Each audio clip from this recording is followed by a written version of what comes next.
Struggling to create a hierarchical relationship in Salesforce? Learn how to set it up in under 3 minutes.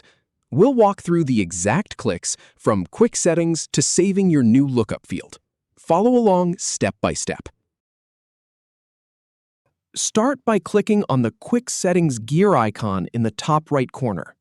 Then, from the dropdown, select Open Advanced Setup to access the full setup menu. Now, click on Object Manager to manage your standard and custom objects.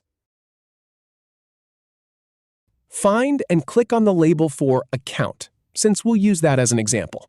Then, from the left sidebar, click on Fields and Relationships to see the existing fields.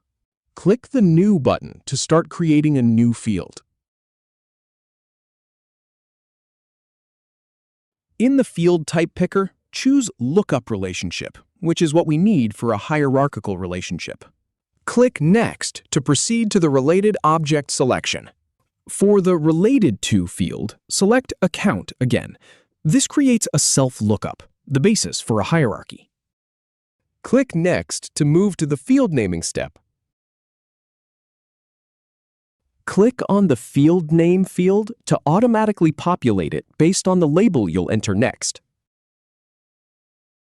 Type Father in the Child Relationship Name field to define the relationship name. Click Next to continue through the field-level security settings. Click Next again to skip the page layout assignment. Finally, click Next one last time to review your field settings. Click Save to create the hierarchical relationship field. And that's it. You've set up a self-lookup on account to build a hierarchy. If you have any feedback or if any info is inaccurate, please leave a comment below. We'll do our best to answer or redo the video if needed. Thanks for watching.